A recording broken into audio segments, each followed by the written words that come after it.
What up? This is Robert Horry. Horry, three-pointer. Buries it! You might know me as Big Shot Bob. To Horry for three. Oh, unbelievable. This guy is off the charts. What's going on, Big Shot Bob? Robert Horry from downtown. I do love a March Madness edition of a podcast. It is the Big Shot Bob podcast. That's B-Dog Brandon Harper. My name is Rob Jenners. That is seven-time NBA champion, fresh off of Las Vegas, on his way to China. Robert Horry. How was your trip, man? You've been like the world traveler the last few weeks, man. How was Vegas? Vegas was really good. I got the chance to meet my twin. Oh, you were telling me about that. You got to tell Harper about this. You were telling me about this before we started. Yeah, I met Alicia Clark yesterday at this event in Vegas. Oh, that ain't who I thought you were talking about. Who you thought I was talking about? Will Smith. Oh no. No, I mean my basketball. He smacked the shit out of him as soon as he saw him. Yeah. No, man, but she was a wonderful person, man. We were talking about her 3 championships. We were talking about her story. And it's crazy because her story lines up exactly with mine and our same philosophies. We have the same philosophy in the way we approach the game. Like, we both hate the term two-way player.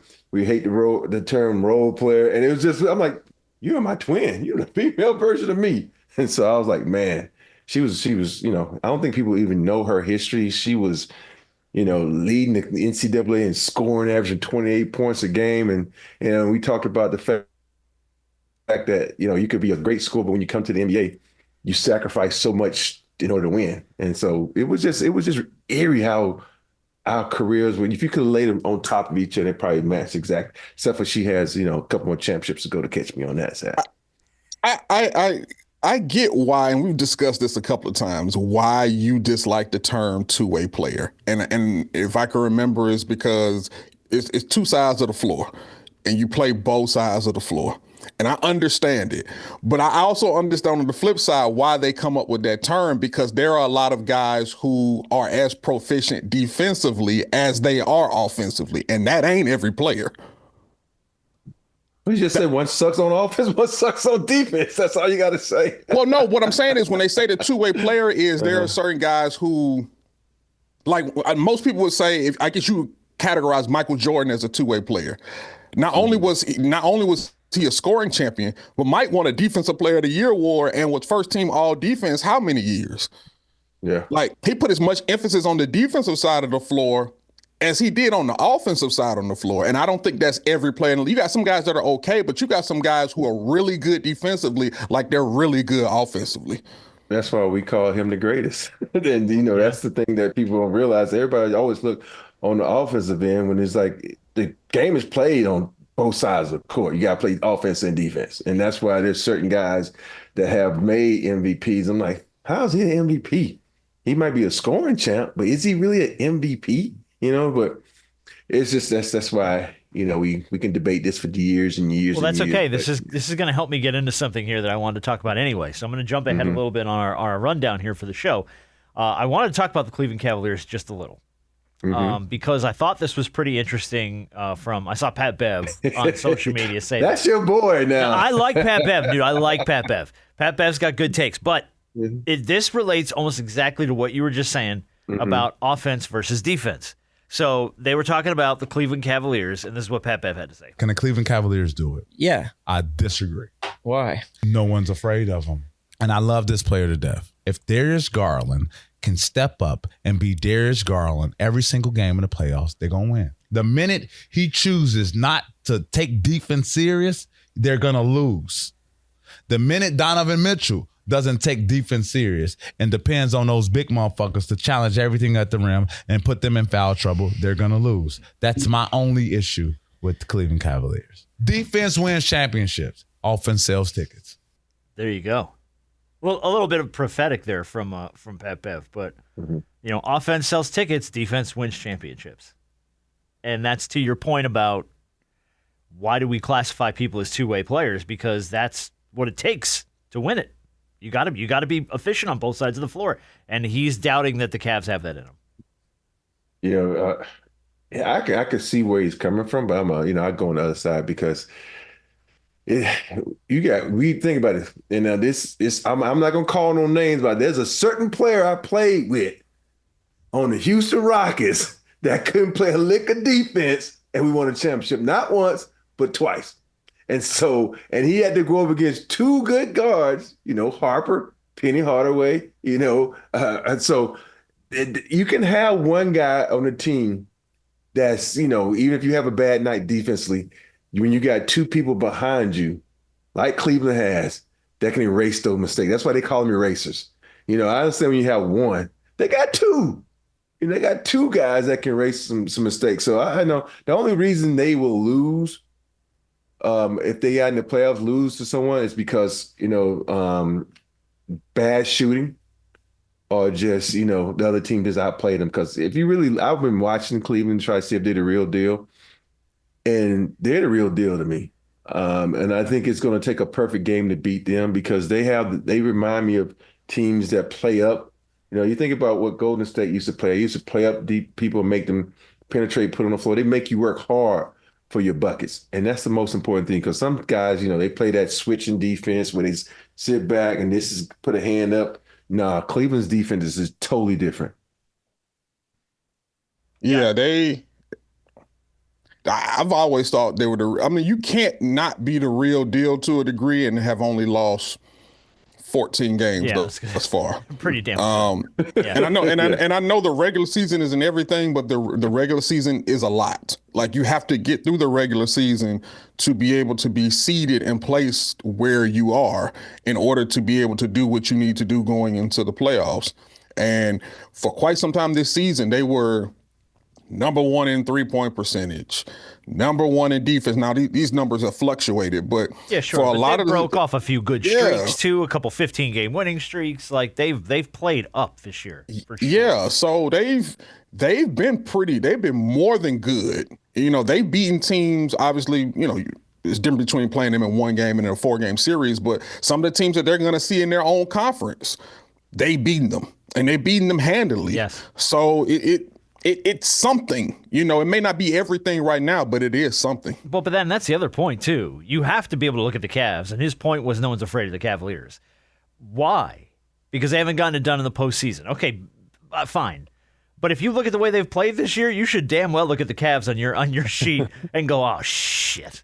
Yeah. We got to play the Cavs. First of all, they're good. Like, you don't have to be afraid of the Cavs to recognize the fact that they are having one hell of a season. Let me just ask you this. Is there a team in the NBA that scares you? Now, as being a former player, when I played, there was not a team that scared me. It's like, you think about them, but do they scare me? And I had them three big motherfuckers backing me up. I ain't scared of nobody with them three. You were never scared of the Bulls? Hell no, not the Bulls. I was more afraid of fucking Seattle than the Bulls. All right. Because it's matchups. It's all about matchups. Yeah. Bulls had no matchup for us. Yeah. Seattle, they had every fucking thing. You think about the size they had and the defensive prowess they had. They was the only ones you would worry about. But and then once they split up, like, and then it became the Portland Trailblazers. And then when I was in San Antonio, it was like, it was the Lakers that scared us. But nobody really made us like, oh shit, we worried about them motherfuckers. Because we know when you believe in yourself as a team and talent, you worry about and that's the thing that he's forgetting to think about. People might not fear them, but they really don't fear anybody. And when you don't fear anybody, you don't give a fuck about nobody. So you beat them. You don't care. So that's the flip side of that. Mm-hmm. Yeah, you saw your boy Mad Max was talking about. He said, "Look, he was man, all over the place, man." Yeah, salute to Vernon Maxwell, by the way, becoming a new member of All the Smoke podcast. Yeah. An amazing personality. We've had him on the show here before. That's right up his alley. Yeah, Max talked about how he never lost sleep with anybody except for Jordan. Mm-hmm. And obviously, naturally so. And his description was a lot better than what I'm describing it. But Max that's your boy, Rob. That's your boy, and he is a character. Oh yeah, that motherfucker right there, man. We got the Mad Max impression. I love it. But you're right when you think about it. To your point, I don't know if there's a team today that anybody that you look at and you're like, man, I'm afraid of them. I think there are players, Like, I think when Jokic is on a tear, Oh yeah. that's terrifying because there's not a lot of answers there. I think when Giannis is playing up to the heights of, there's not a lot of answers there. Now, it doesn't make me afraid of the Nuggets or afraid of the Bucks, but those individual guys, I mean, you got to sit there some days with a towel on your head and just go, like, what do we throw at them? We can't stop them. What do we throw at these guys? So I think that there's players in the league that you can look at that, but I don't know if there's any team in the league where you're like, oh, shit, I don't want to see them. You know? Because I think every team in this league has a flaw. You know, it's like, you know, and I say not one, but multiple flaws. And you can find, and in the playoffs, that's what you do. You exploit those flaws so they can get a win. But we're going to see. Okay. And no, Cleveland doesn't have many, though, you know, like a lot of teams. Well, Hey, Rob, they haven't had a lot of cracks, is what I'm saying. But yeah. Right. I will say this.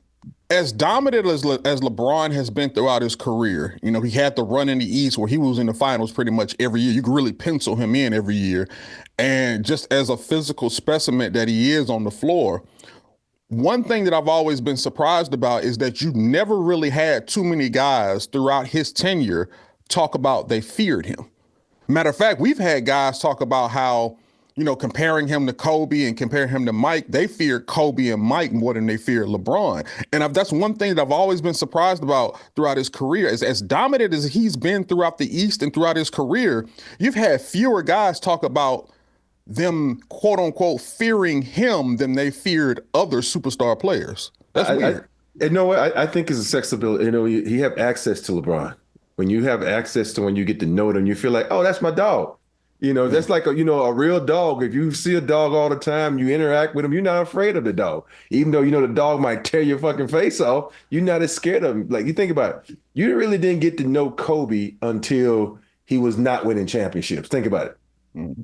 And you didn't get to know Jordan because it was a different time back then. And so I think that, to me, that's just my personal opinion, is like we have so much access to LeBron James. We feel like, oh, that's my neighbor, you know? And like with Kobe, you didn't know nothing about Kobe until that stuff happened that, we got to talk about Kobe. You know nothing about Jordan because it's a different time. And think about it, we learned more about Jordan during COVID than we ever have because of that documentary.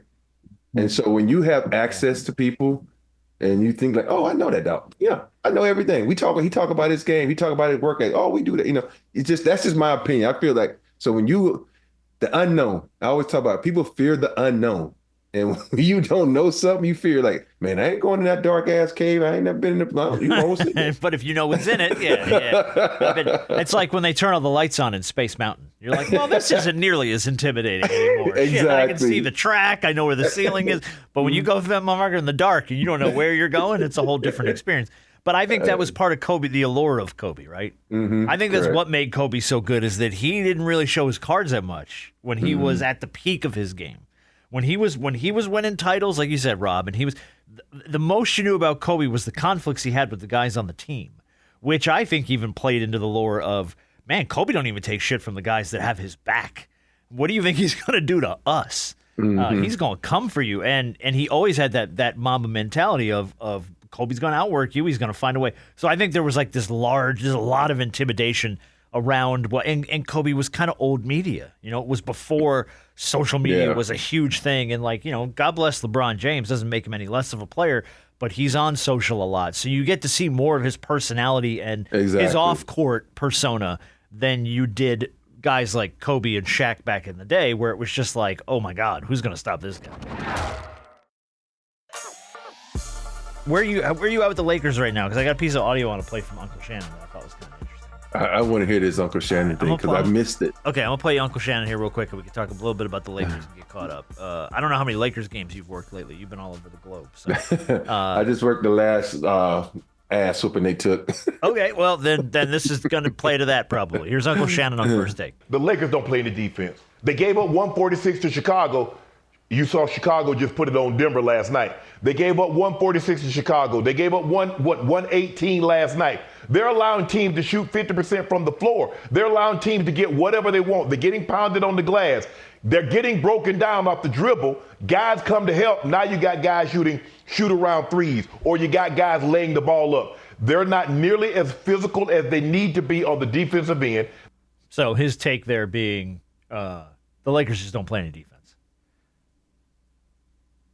Well, the Lakers were playing really good defense when they got Luka.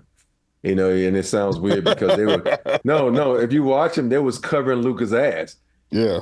And so, it all and it's going to sound with Dodo hasn't had a good game last 2-3 games. Vando has, and it all rolls around those two because they cover Luka's ass big time, and they make it look like Luka's playing defense because they're sitting in the gaps, and they're making it look like, okay, Luka's here, I can't go here, so I'm only can go one way. And the last couple of games, I think Vando, he even looked like he was hurting.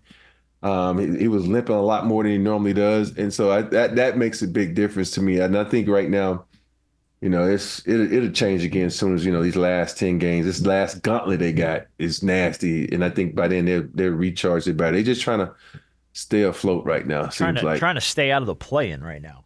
Yeah, that's the move, right? I mean, I think that's kind of where everybody, well, especially in the West, because the West is all grouped up. Yeah, but it was so weird the other night. They resting people, and I'm like, dude, yeah, y'all need to get your ass home court advantage and not playing that playing game. The one against the Magic hurt because they gave up, I think it was like a 41-15 run. Yeah, they had a 9-point lead the second quarter, and then the Magic kicked it out to a 17-point lead in the third. Yeah. So the swing in that game just kills you. Yeah, they scored 18 points in that third quarter. Now we was like, what the fuck? What are you doing?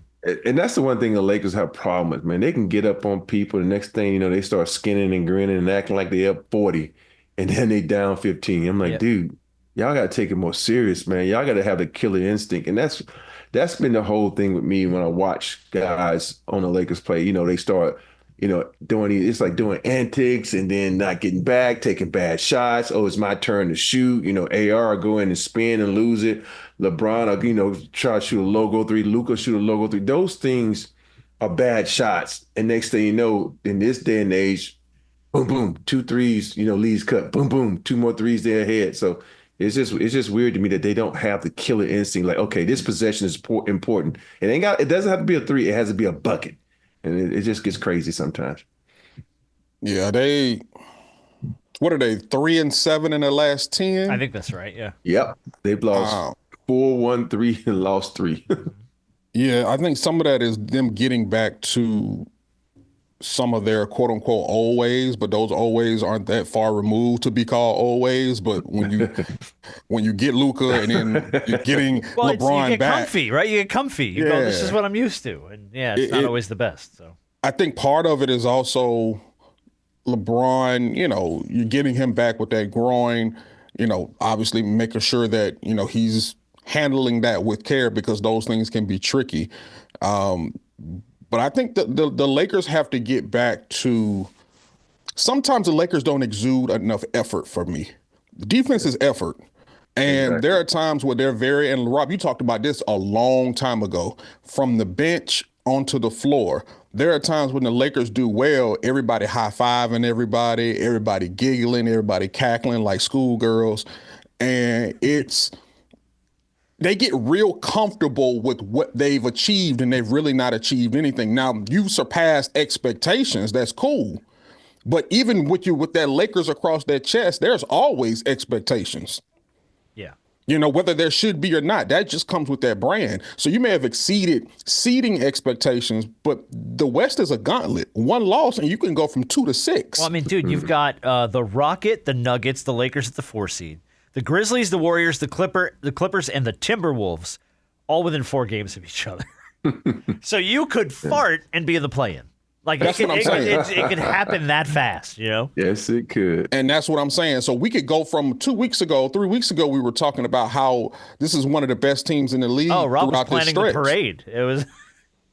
So now we're looking at it like, how far are they going to fall if they keep losing like this? Now you sitting up there scratching your head. Is this the same team we talked about a month ago? Yeah. And so it can get real tricky, not just in the NBA, but in the West, specifically. In the East, you got a little bit more breathing room, but in the West, you do not.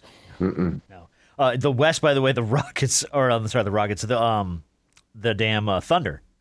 9 of their last 10, they're 13.5 games up on the 2 seed in the West. They are running away with the freaking West. So, yeah, it's anywhere from 2 to 8, I think, is 4 games. Yeah. So, how many games are the Cavs up on the Celtics? All right, so you ready for this one? I was going to go next. You're the king of segues. I think it was like last week we were saying, "Oh my God, the Cavs are like 8-9 games up," and da. Well, now here we go. The Cavs have dropped a few. The Celtics have ripped off 6 straight. They're 4.5 games back. The Cavs, who we all didn't think maybe 2 weeks ago anybody was even going to have a shot to catch the Cavs. Now 4.5 games is still 4.5 games, but the way Boston's been playing, and you've seen a little bit of a downturn in the Cavs, who were used to just seeing rip off win after win. I think they lost 4 straight or something like that. But they rested a lot of guys during that period too. So. But I mean, man, for them to go from 7.5 games out last week to 4.5 games and closing in, that says a lot about where the Celtics are, man. And now I guess so. Here's the other thing too: Tatum with the ankle. Do we know where he is with that? Is it just a sprain? Is it a? It's day to day. It's a day to day thing. Yeah. So he hit his 65 game eligibility for league awards. You gonna sit out now? I was gonna say, but that's the question, right? If you're the Celtics, do you just go, let's let him rest? I'd take an extra game. I would take an extra game because you think about the crew that they have. He could take an extra game and they could still win because first of all, they're doing well. You're in the East. All right, so I mean, Celtics are I mean, they're playing, I think, exactly where they need to play right now. But yeah, the Cavs are very close to just closing this thing out. Did you see the news about Dame? Yes, that's scary. Dame, blood clot in his leg, I think is what they said, and he's going to be out indefinitely. What does that do to the Bucks?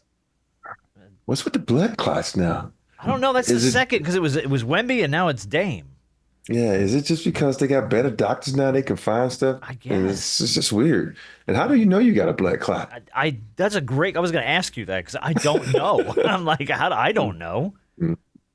I have no idea how they even did. I mean, obviously they've got medicines and stuff that can detect that kind of thing. They can run dyes and all kinds of stuff through you to go, oh, that didn't go through. Bing, something's wrong. So they've got all kinds of ways to diagnose that stuff. But man, that shit's scary. But the Bucks are kind of right in the mix of things right now in the East, so that's kind of a shot in the foot a little bit there. And I mean, who knows when he's coming back? But beyond the Cavs and the Celtics, you're looking at the Knicks, Pacers, Bucks at 5 right now, and the damn Detroit Pistons at the 6. And then the Hawks are right there at the 7, but they're like 4.5 games out or something like that from the 6th spot. So and Orlando is surging right now. Yeah, Orlando's starting to pick up. So I don't know. I think the East play-in is going to be fun. I think the West play-in is going to have teams that are probably way better than the East play-in teams. Yeah. You're going to have, I mean, like right now the Hawks are at the 7 with a losing record. I think they're like 35 and 36 or something like that. So it's like your play-in teams are going to be losing record teams. And in the West, it's like any of those guys could be easily the 4 seed, like I said, with a fart.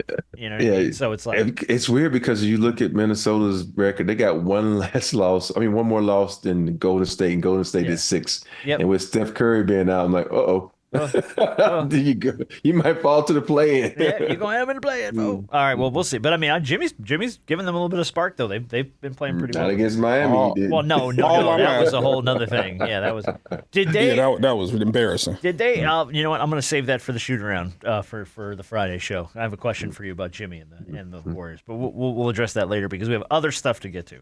I do want to tell you that we're playing Walmart or Waffle House in a few minutes here. So everybody wanted that to come back. I got a round of Walmart or Waffle House lined up for us. I did want to I saw this from Clutch Points, and I wanted to throw a little bit of this into the discussion about Chris Paul. At 39 years old, he turns 40 on May 6th. He's the second oldest player in the NBA, obviously only behind LeBron. Yet at almost 40, he's leading the Spurs in total minutes played this season, 1,964 and counting. He's averaging 28.1 minutes per game with San Antonio, and he's played in all 70 of the Spurs games so far this season. And his averages are fine. They're nothing crazy. 8.8 points a game, 7.7 assists per game. That's good. 3.5 rebounds a game. But for a guy who is, a month and a half shy, not even, of turning 40 years old, and, you know, we talk about this with LeBron James all the time, to be leading the team in minutes and having not missed a game this season, I don't like. That's an incredible feat. Yet we don't even mention him in the same breath. Because he ain't won that. And is that it? Is it really all it is? Is he's just That's never what gotten it over the boils hump? down to. You ain't won that. Because that's exactly what I was getting. Like, how do we, when we look at Chris Paul's career, I don't know, sake of argument, 5-10 years from now, is it just that he just never got over the hump? The fact is that Chris Paul's a hell of a player. He's done a lot for the NBA and done a lot for his team. But you think about it, every time it comes crunch time, when he's about to win it, he goes down. Down goes Paul. And so for me, that's why people don't talk about that. Oh shit, he'll get hurt. People don't talk about him in the same sense as, like AD and, Kawhi and Paul George. But they only say when the playoffs time, oh, he'll get hurt. And that goes for all Pauls. Jay Paul, Paul Pierce, Chris Paul, All the Pauls. all of the Pauls All going the down. Pauls. Just all of them going The down. name of this week's show, All the Pauls. I like that. But I just wanted to throw him a little bit of credit, though, because that's that's awesome, though. For almost 40 to be leading the Spurs in minutes played and having not missed a game deserves some respect. He's a future Hall of Famer. He's one of the first ballot for one of the greatest point guards we've ever seen. He falls into that category of your Stocktons, Patrick Ewing, guys. Charles Barkley's, the greats that never got over the hump. It's funny. The first person I thought of was Stockton too. Yeah. And when you say point guards, Stockton was the first guy. I came like Stockton's, Steve Nash, that whole little point guards that were really good. But did Chris Paul win MVP? He didn't win MVP, did he? I don't think so. Yeah. I don't think he has.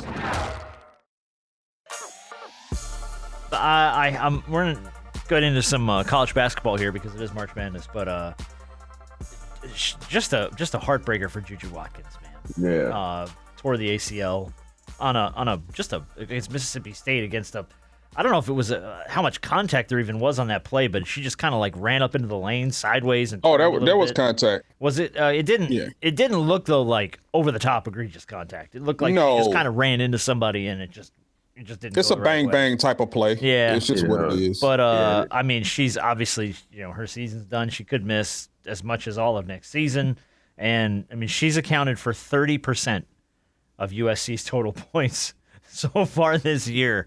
So, I mean, dude, God bless USC. I don't know how much of a shot they got without her. Oh, they still got a shot now. They got some No, talent. I know there. they do, but I mean, Yeah. they ain't gonna win it all now without Juju. You can't win it all without Juju because I think if you look at my wife's alma mater, they've been good. They had some good young ladies over there that can play good defense. And I think now you're going to be able to see what they can do because now they're going to depend on each other to be able to shoot more. Because a lot of times, they just give Juju and say, go, Juju, do what you need to do. But they got some young ladies over there that can flat out fucking score. Now you're going to be able to see how well that offense moves without Juju. I still think they'll get probably to the Final Four. Oh, no, I'm sorry. I forgot they play UConn. I was going to say they're about to play UConn, I think, next week. Or Never something. mind. Yeah. I forgot they're in the UConn bracket. Yeah. Now I see why they were so pissed. And what it does now is, I mean, it clears a path in a sense for UConn to come out of that bracket. Mm-hmm. And so I hate that though, man. I hate that because she's so damn good. And she'll be so back. much fun. She will be, of course, but yeah, dude, So now comes back better. Yeah, and I think now what it lends to, because I'm pretty sure she'll probably miss all of next season, or at least most of it. More than likely all. And then she'll have to end up doing. She'll probably end up doing the full 4 years, of college versus just coming out in the 3 years. I think is it 3 years? You got to do the whole 4. 3, or have graduated. 3, yeah. Yeah. But now her being out, she can probably I'm just gonna graduate, rehab, and go pro. She could do that too, or she could stay the whole 4. I don't know. With NIL, she make more money. Yeah, that's the question though. Does she have? I guess she's got enough to show people that she can perform at the next level. But do you want to get back out there on the floor and try and prove it? Maybe up your draft stock. I don't. Well, she's the number 1 pick regardless. Exactly. You think? I mean, okay, even coming off an ACL and all that. Yeah. All right. With the technology they have and the way they spin your blood and all this kind of stuff and make you get better in 5 days, she'll be back. Okay. Yeah. Be back. That's what I'm saying. She's gonna come back probably better. So a la one of those bionic knees. Uh-huh. Yeah. Well, look, we got our Sweet 16 set. We've got some games here in Atlanta this weekend. Who y'all got in Atlanta? Who do we have? We have Auburn and Home game. Auburn gets BYU. No, that's Alabama. gets Sorry, BYU. Auburn, Yeah. Michigan. Auburn, Yeah. Michigan, and somebody else. Hold on. It's not Ole Miss, is it? I'm not sure. No, I got a bracket here. We got Auburn, Michigan, Ole Miss, Michigan State. So we do have Ole Miss. Okay, yeah. Yeah. So we got both Michigan teams here. But you got seven. That's weird. You got 7 SEC teams in the Sweet 16. I think that's the most ever from one conference to get to the Sweet 16, which is pretty cool. Auburn is the number 1 seed. Obviously, they get number 5 Michigan here. Ole Miss, we just talked about, they're number 6. They get number 2 Michigan State. Alabama hangs in, man. Alabama makes it through number 2, and they get number 6 BYU. Number 3 Kentucky, number 2 Tennessee face off. We get number 10 Arkansas, number 3 Texas Tech, and then number 1 Florida gets Maryland. Number 4 Maryland. Who do you like out of this Sweet 16? Because I know you've been calling games, watching games, paying attention probably more so this year than maybe any year before. So true. What are you seeing? I like Florida.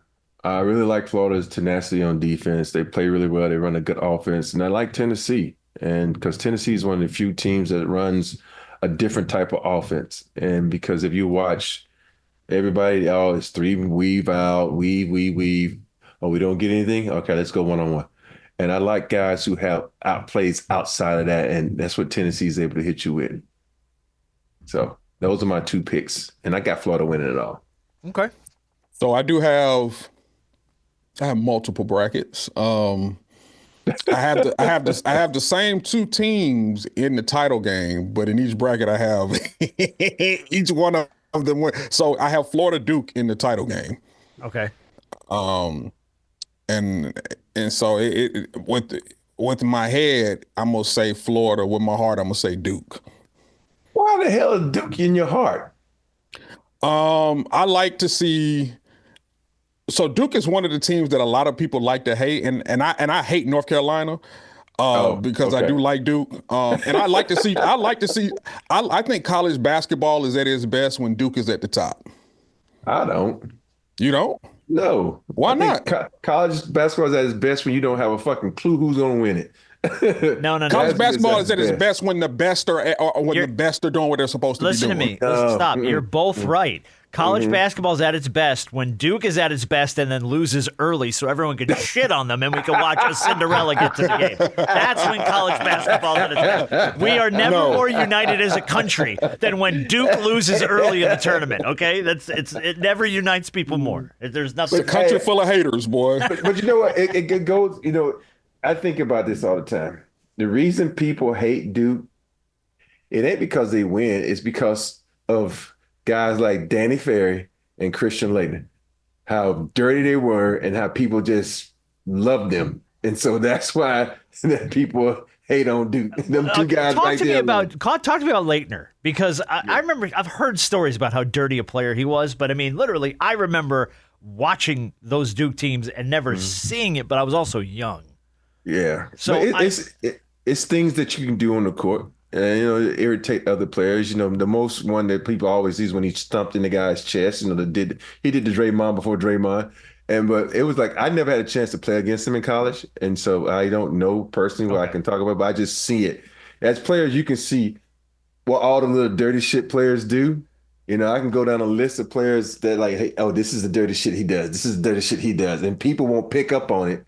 But as a player, you're like, oh, I'm going to fuck him up. because you're not supposed to be doing that. So, all right. Yeah. Speaking of, you want to talk about Danny Hurley here for half a second?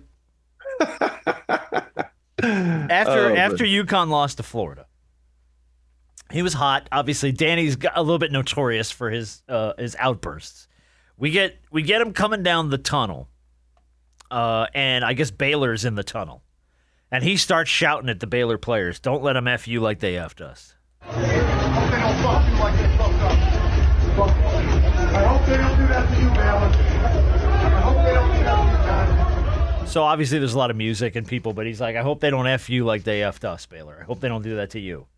Well, apparently the guy who caught this is a reporter named Joey Ellis from the Charlotte Sports Live.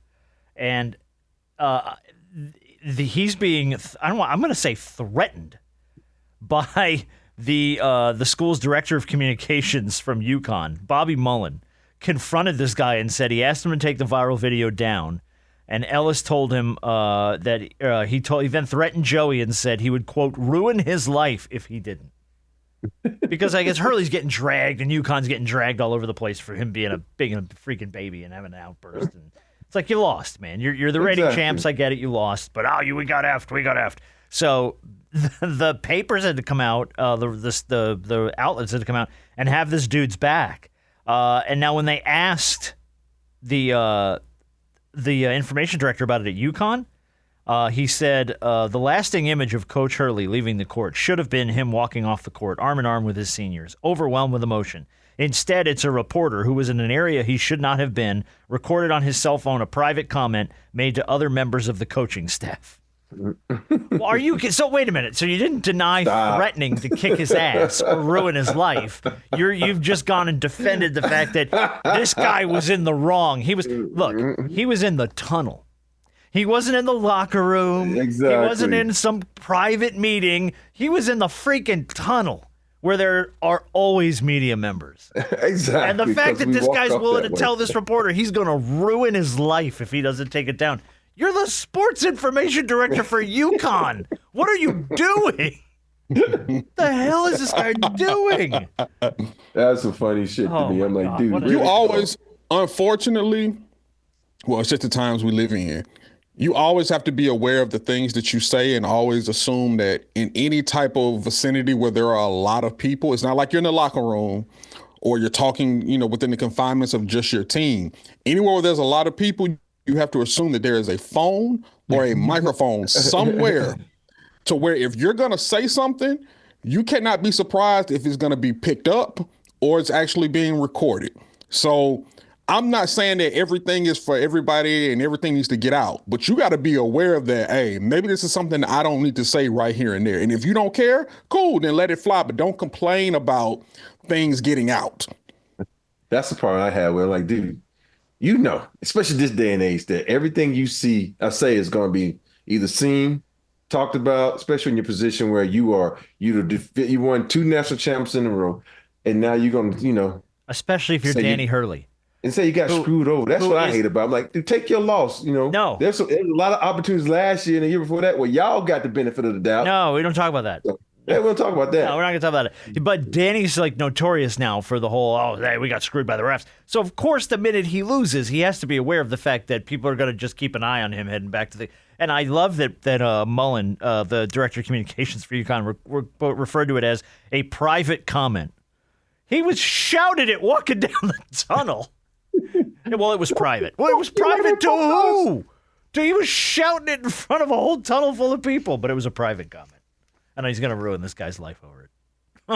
That's the funny part. Unbelievable. Now, I will give you somebody that we have to talk about real quick. Then we're going to do Big Shot. Then we're going to play Walmart or Waffle House. Who was aloof. And, we say that, Danny Hurley can't be aloof and not pay attention to the fact that there are people all around him. Rick Pitino goes to cheer on his son, who I believe is the head coach of, and I want to get it right because I don't know, New Mexico? Not anymore. On TV, here's Pitino cheering on his kid, and behind him is this woman in a red top. And they don't show her face because she's behind Pitino, but over Pitino's shoulder, there's just a huge rack. Just sitting there right behind Pitino. Wait a minute, I missed this. You didn't see this anywhere? Oh my God. I can't remember. This is all over the internet right now. So everyone wants to find the hot woman in red who's behind Pitino in this video. And it's all over the place. Now, it's gone so far as, and we've talked about this site before because they do this shit all the time. The porn site Cam Soda. Oh, God. Offered her $200,000 to come forward, reveal her identity, and then put her body on full display for an hour-long live broadcast following the Maryland-Florida Sweet 16 game. $200,000 For So the here's woman a with question. the nice rack behind Rick Pitino. If it was one of you guys' wife or, Yes. would y'all let her do it? Yes. No, Yeah. Yes. no. I will remind everyone we don't get paid to do this show. So the answer is yes. We need the money. We need the money. You put those puppies on display. I want to see get them out there because we need the money. No, but I do. I always crack up But though when the internet the gets, funny gets part is big on like a cute girl and tries to find her. They're gonna find her because of course they will. They have a whole picture of her. Yeah, so there they're she gonna is. find her. Yeah, there she is. Yeah. And it's funny too because it's just there's Pitino clapping and everybody's just like, what is going on behind it? Is that like the, That's all anybody saw. What's the football player at Alabama? AJ, was it McCarron? Oh, with McCarron with his girlfriend. Oh, yeah. Where Brent Musburger was like, I'd like to get me some of that. That's not what he said, but it was something in that vein. I don't mean to smear Brent Musburger, the great Brent Musburger, but it was something like, oh yeah, she's gorgeous. Look at this one. Oh. And it's like, yeah, that always happens. It happened all over Georgia this week. Some girl from Georgia. Oh yeah. Got arrested for I think it was like for trespassing or something. I don't know, but Parking type of stuff. yeah. But her mugshot went like viral all over the place around here because she's like gorgeous. See? So it's like every now and then it's like a beautiful woman gets arrested and everybody's like, "What'd she do?" Hey. Now she got arrested again. Yeah, it was the second arrest. Yeah. Yeah, Trying to it's the break second into the arrest. student center drunk at like 3 a.m. or some shit on campus. Some people think she's just doing it now. It's just overkill now because the first time it went She's viral. trying to and get like that $200,000 from Cam Soda is what she's trying to do. She got books to buy and bills to pay, and college ain't free.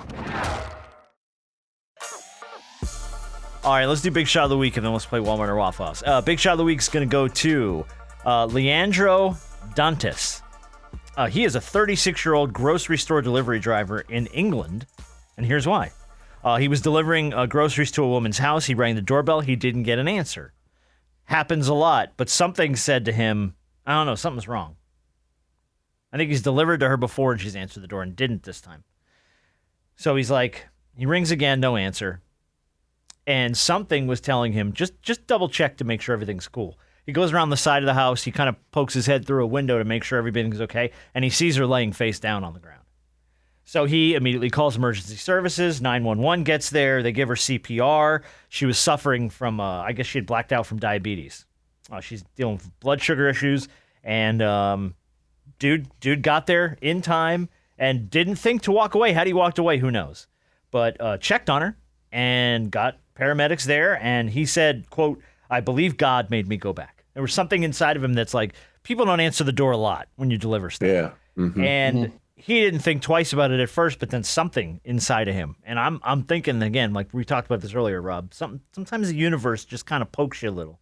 And I think the universe just poked this dude and was like, just double check on this lady before you run off. Yeah. And saved her life. Yeah, because So- for him, he's probably like, I see her every day. So this is my, you have that one person, I don't know, that might have on your route. They'd be like, it just makes your day. You might have better. This person's gonna, say, hey, how you doing? Have a conversation with you. So yeah, but that's how you used to do in the South. I know, like my grandmother used to talk the mailman to death. He was like, I gotta go, Miss Ziola. I gotta go. I gotta go. That's why the mail's always late. Knew it. All right. Well, speaking of the South, let's do it. This week's edition of Walmart or Waffle House. Very simple game. I give you a batshit crazy story. It's just your job to tell me if it happened at a Walmart or if it happened at a Waffle House. Now, I must remind you for the first story, both Walmart and Waffle House have walk-in refrigerators. But cops were only called to one of these locations after a well-known local homeless man broke in and moved all of his stuff into one of them during a summer heat wave.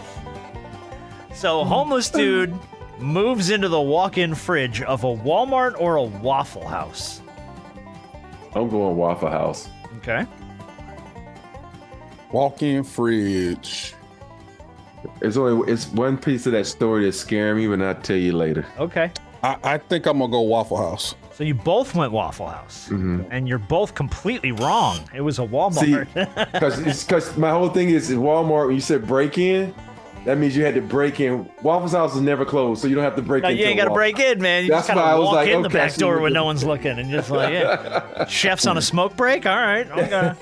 So that's why By I the way, wanted to say Walmart. you know the Waffle House is good when you roll up and the chef is outside smoking. You know that this is going to be fire. This is going to be good.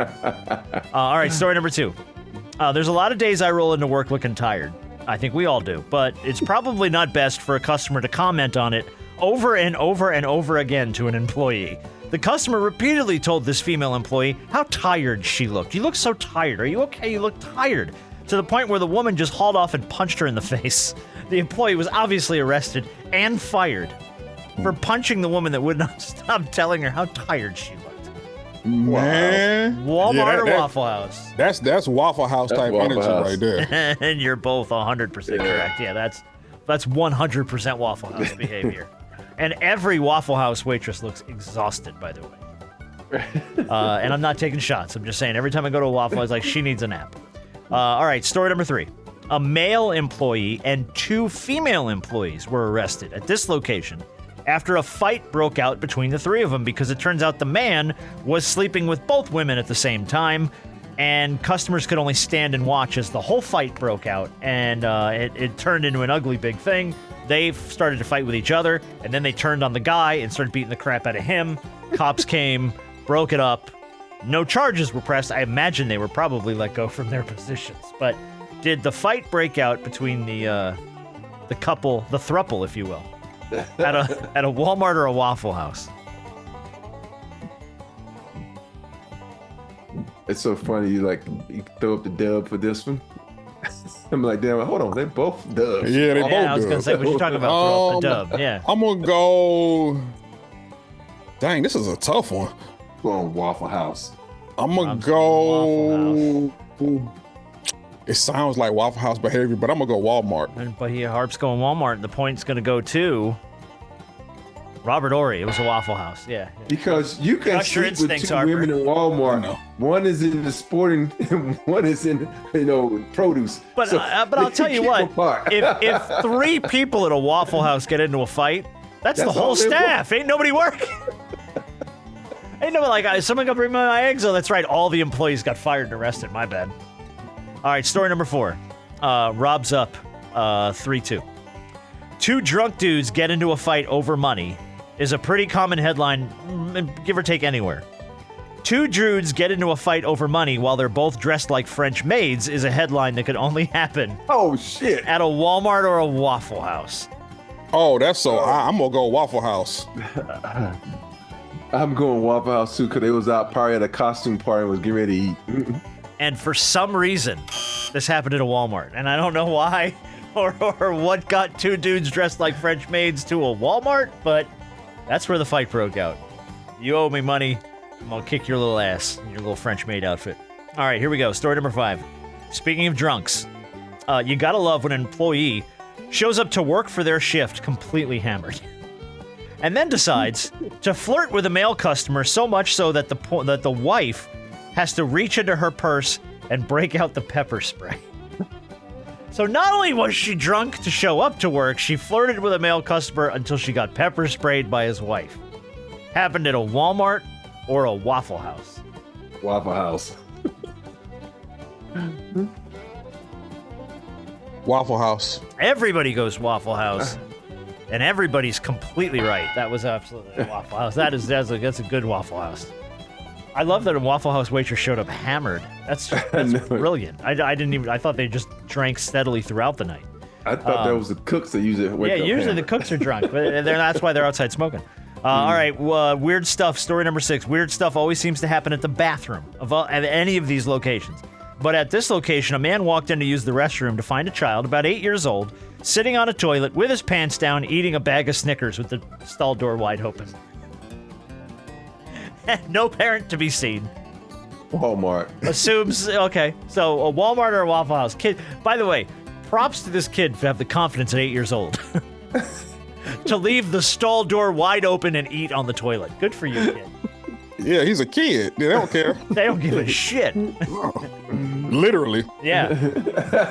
I'm gonna go Walmart. All right. What'd you say, Rob? Walmart. You're both gonna get a point. Yeah, that's Walmart behavior right there. Because in Got the at bag of Waffle Snickers, House, I guess, Yeah. right at the Walmart.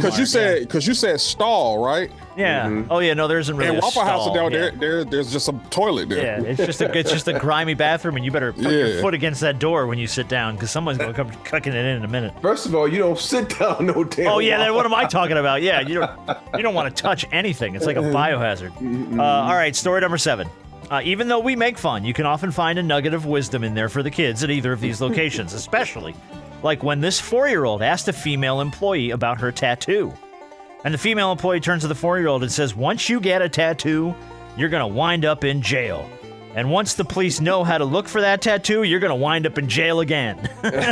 So that nugget of wisdom from a female employee passed on to a 4-year-old at a Walmart or a Waffle House? Waffle House.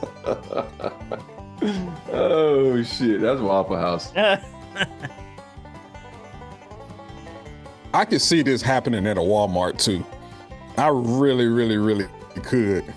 I'm gonna go Walmart. You're going Walmart. Rob's going Waffle House. Scattered, smothered, and in the pokey. That's a Waffle House story. 100%. First of all, Walmart, they got standards. They ain't hiring someone that's been in the Whoa, jail. whoa, whoa. Whoa, wait a Slow minute. your Hold on roll now. on standards at Walmart, okay? Hey, let's talk about Walmart. That's the only place we got to shop in my hometown. Hey, man, Walmart. look, I'm at Walmart all the time. I'm not shitting on. I spend money at Walmart. I like Walmart. I'm trying to figure out where these Walmart standards come from. I'm not I'm understanding. confused by this. Yeah, this standard of professionalism that they demand at a Walmart. Just don't wear a thong. This is about all they got there. All right, last story. Good gestures don't get enough recognition in this game. Like, for instance, the kind man who on the coldest night of the year spent the evening offering female employees to pee on them to keep them warm. I mean, that's a good-hearted gesture, right? The man comes in from the cold, says, if you're cold, I'm happy to pee on you to keep you warm. Happened at a Walmart or a Waffle House? Is that a black crime or white crime? I'm not doing this. 100% white guy. 100% white guy. Did you say old man? No, I just said a kind man. I don't know how old he is.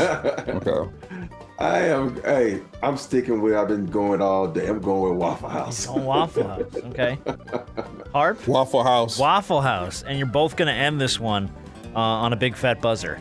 That was a Walmart story. Yeah. Came in from the cold. See, Rob, they peeing on people at Waffle House. At Walmart. There's your standard.